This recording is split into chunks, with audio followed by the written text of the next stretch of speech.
does a small country that doesn't really have a large military power that they can bring to bear, but can get a large cyber power that they can bring to bear, do they announce it? Do they make sure people know? If you come after us, we can make it hurt. You'll still beat us, we know that, but we can make it hurt. And how do they do that?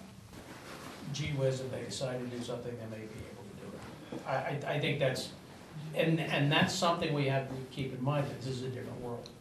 But if you're then going to do something in that country, first thing you do is go after the cyber, then back to Georgia, right? Yeah, if that's what, yeah, now. So there's a danger in it. There is, but I think the mistake we're making is there are certain differences in this whole cyber problem that don't lend themselves to looking at the way things have always been done in terms of deterrence and power projection and, spheres of influence and everything else. There is no sphere of influence in cyber that I can tell you. You'd like to think that we could depend on the British. You'd like to think that we know the French are working against it. I mean, there's all kinds of things going on. We spy on the Germans. Yeah, well, really? I'm shocked We to hear can't, that. we can't depend on We them. can't depend on them. But I think and remember, there's a generation coming up that lives with this technology, that does not think about things the way we did. That they don't have the experiences that we've had. But I mean, so, and that's gonna change things. I mean, that is literally going to change things. That's I think a really important question, because it seems to me one of the big questions for us, right, at a very high level of abstraction, is can our existing language for understanding world politics be put into the global cyber?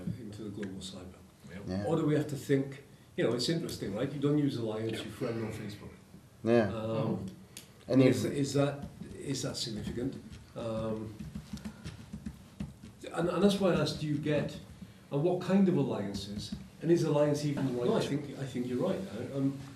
I'm increasingly, coming to the point that I'm increasingly uncomfortable with this discussion. I'm ready to throw my hands up and go home.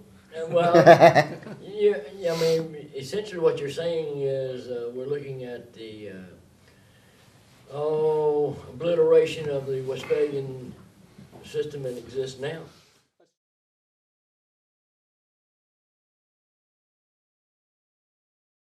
We haven't even thought about, discussed, or mentioned cyber money. Yeah. Bitcoins. Yeah. Yep. Yeah. Yeah, we haven't talked about that, and yet it's becoming a real currency. We have an expert next door. We should get Matt in here to talk to us about Excuse me, I'll be right back. We should actually. Bitcoins. Yeah. Hey, Matt, come in.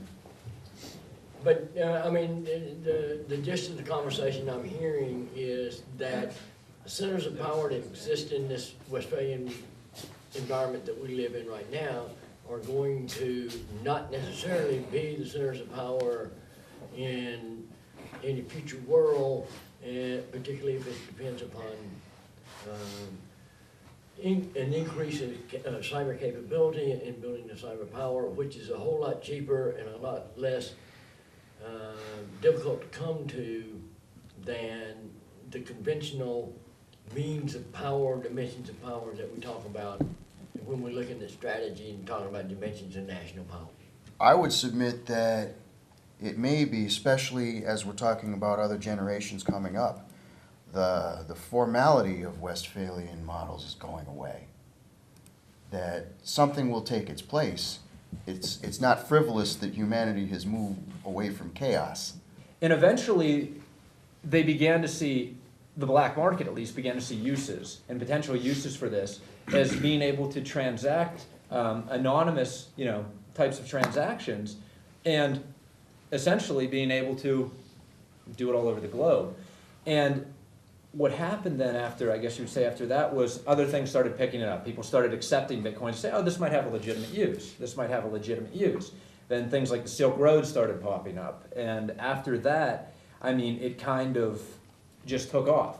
As the global economy is collapsing because of all these state failures and mechanisms, here we have a ground-up type of grassroots, peer-to-peer, nationless currency that doesn't depend on whether or not, well, it's certainly affected by nations' policies, but it's not dependent on them.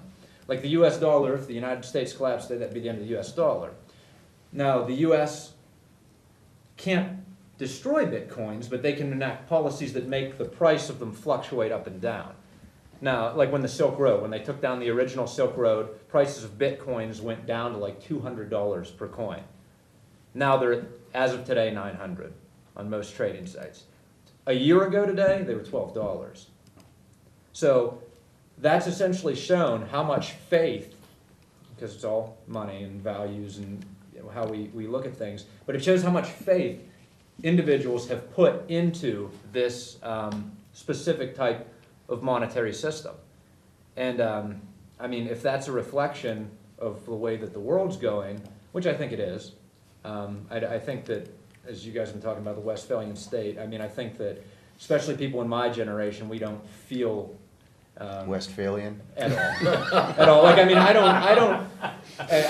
hate to say this, but I mean, I don't have any, I don't feel like I have a national identity whatsoever. And I think that most people my age don't feel that way either, because of the fact that, you know, people from Mexico aren't people over in Mexico anymore. It's somebody on my Facebook page that I added last night. You know what I mean? Like, it's not, it's this. It's interesting. Yeah, I don't look at, boundaries are imaginary lines to me, drawn on a map. You know what I'm saying? They're not, you know, there's not the Mexicans, and then there's the, you know, there's not that Cold War perspective on.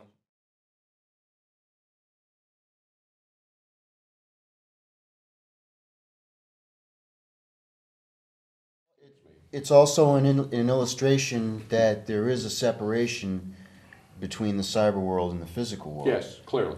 So you have a physical security that you depend on to be alive on a daily basis. Well, And that can fluctuate. So maybe all you need is somebody to occasionally check on you and make sure you're still breathing.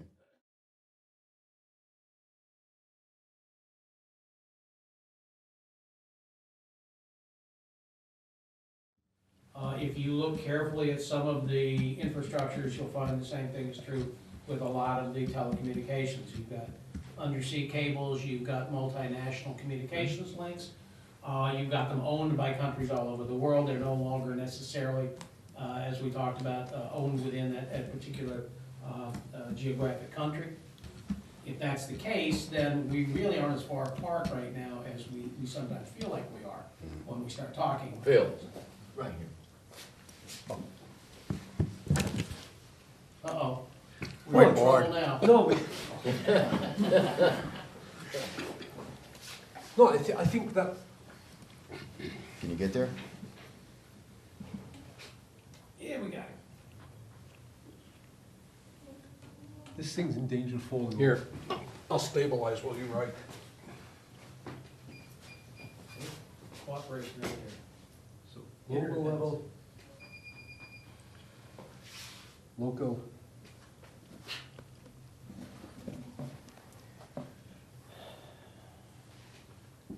National, okay, national. So let's see. So you've got a set of you've got a set of problems.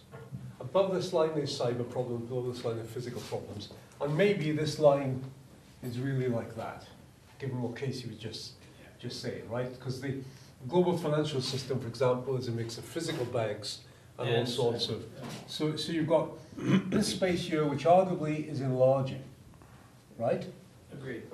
And then what the world you're looking at, what you want to suggest, Matt, I think, is that most of the solutions are in this box here. This is the Matt box, right? That's your box. What I'm seeing, right, in the kind of stuff I look at, is an awful lot of governance issues are occurring down here. So that's Mishwaka. Cyber. This is the vigilante stuff, right? In Mishwaka. And partly, I think, nations are stuck in the middle, in a very it's a very uncomfortable middle, that they're having to deal with.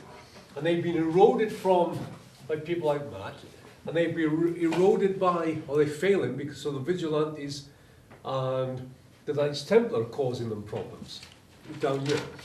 Now, it may be that a set of problems up here and the set of problems down there are very different, but they both in a way challenge the nation state. So I don't know whether there's something you can play within that for your final, Yep. for a final report. It's not very well worked out, but it was a response to, I think, you know, the great inputs Yeah, I that you mean, guys were making. it's a nice graphic representation of the two different sides that we've been talking about, yeah.